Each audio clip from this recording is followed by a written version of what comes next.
Assalamualaikum warahmatullahi wabarakatuh. Selamat pagi buat anak-anakku sekalian. Salam sejahtera buat kita semua.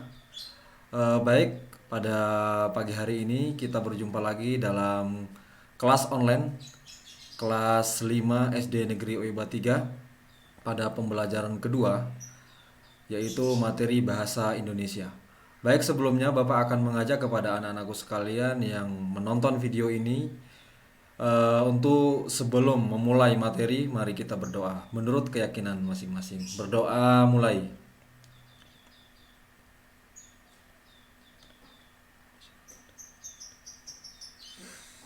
Selesai, mari kita lanjutkan untuk mempersiapkan menyimak materi yang akan Bapak jelaskan pada pertemuan kali ini.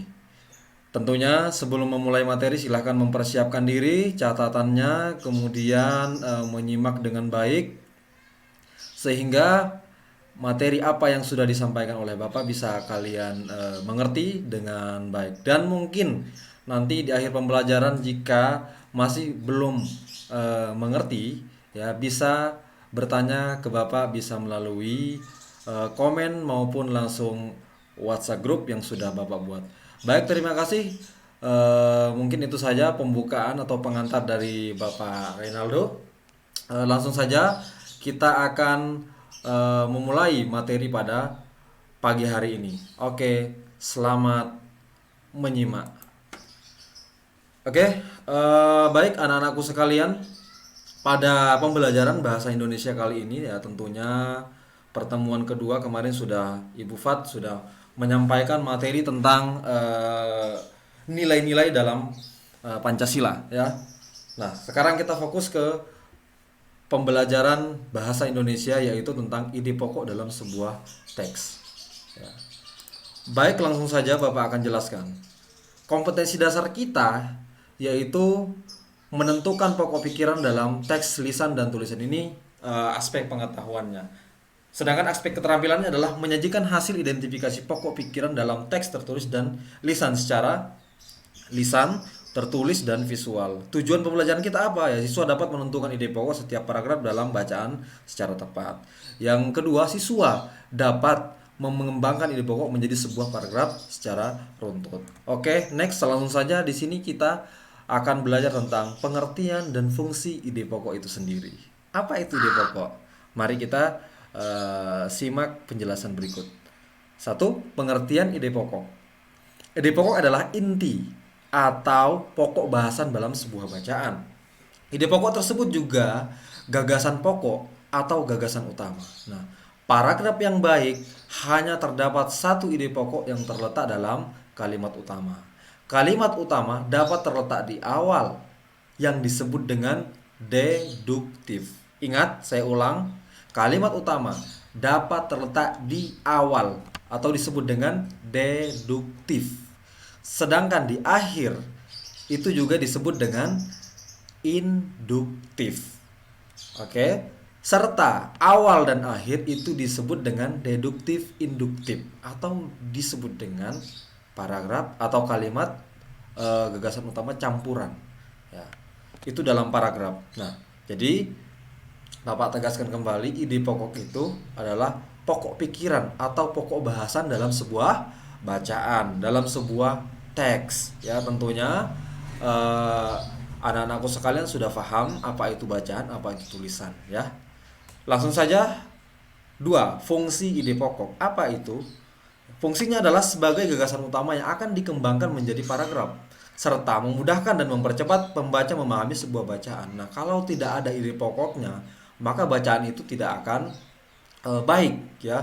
Pembaca tidak akan mudah dalam memahami apa sih topiknya, apa sih tujuan utamanya dalam bacaan ini apa sih.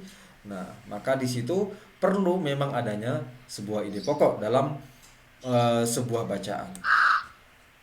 Lanjut tiga, menyusun dan merangkai cerita berdasarkan gambar berseri.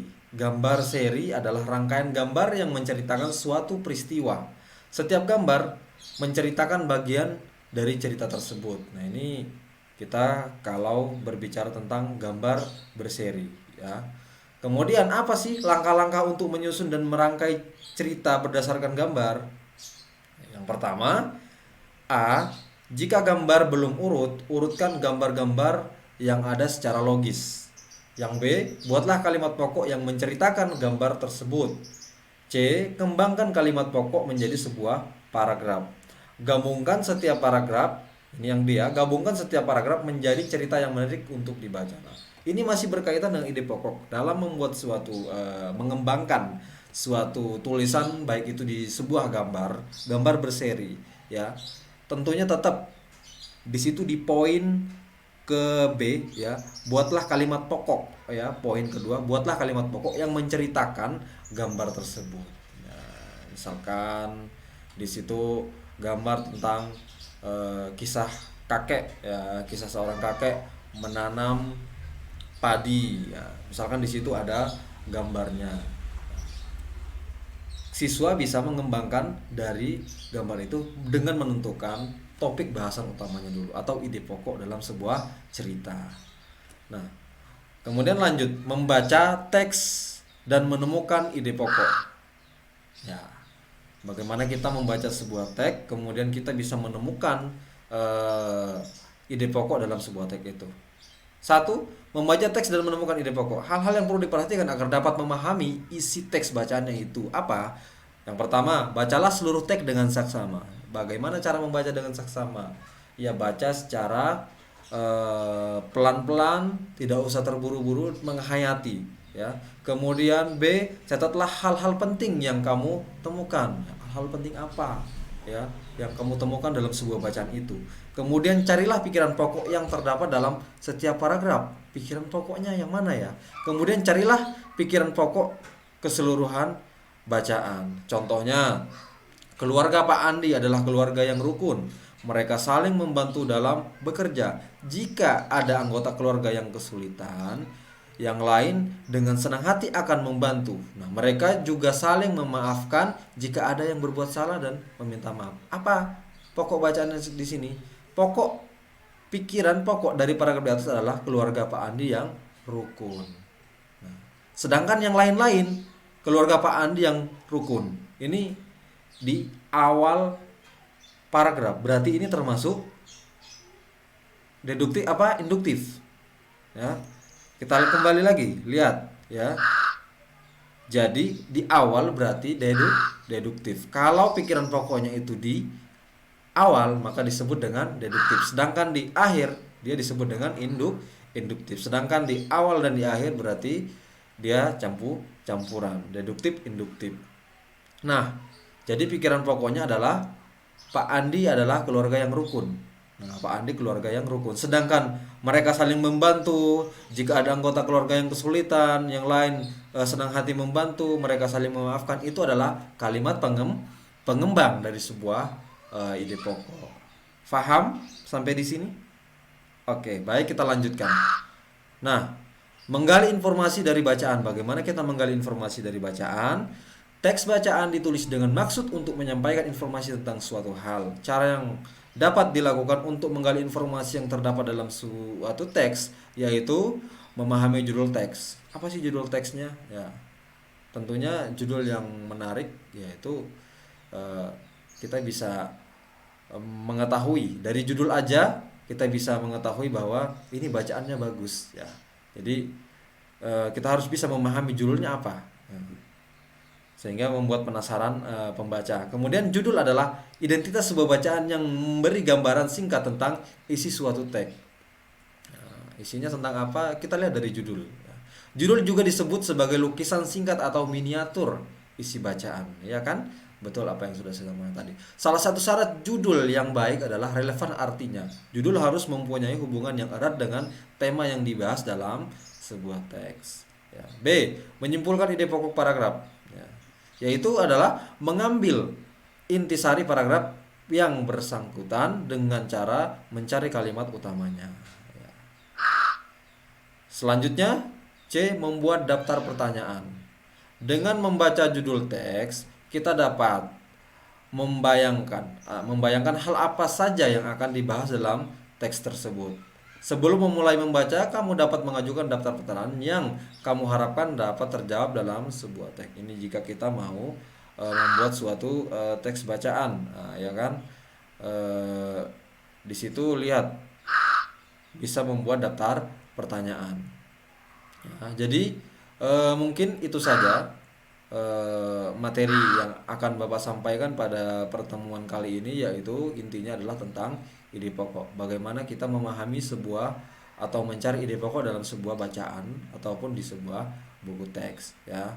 Nah, hal ini akan menjadi penting ya untuk anak-anakku sekalian ketahui ya, bahwa intinya adalah bagaimana kita membaca dengan saksama tadi, nah, sehingga bisa kita pahami ya mana yang termasuk ide pokok, mana yang termasuk kalimat pengembang. Ya, baik, mungkin cukup sekian untuk materi pada pertemuan kali ini. Selanjutnya Bapak akan memberikan latihan soal, ya, terdiri dari pilihan ganda, kemudian latihan soal esai, kemudian ada uraian. Ya, untuk pengumpulan tugas bahasa Indonesia dikumpulkan pada hari Rabu tanggal 22 Juli 2020 di sekolah. Tugas dikerjakan di buku tugas. Oke? Sampai di sini paham? Dan mungkin nanti jika ada pertanyaan lain-lain bisa langsung japri, bisa lewat WA ataupun langsung komen di video dan yang akan saya upload di YouTube kali ini. Baik, terima kasih. Cukup sekian penyampaian dari Bapak pada pertemuan kali ini. Selamat belajar, semangat dan sukses selalu. Assalamualaikum warahmatullahi wabarakatuh.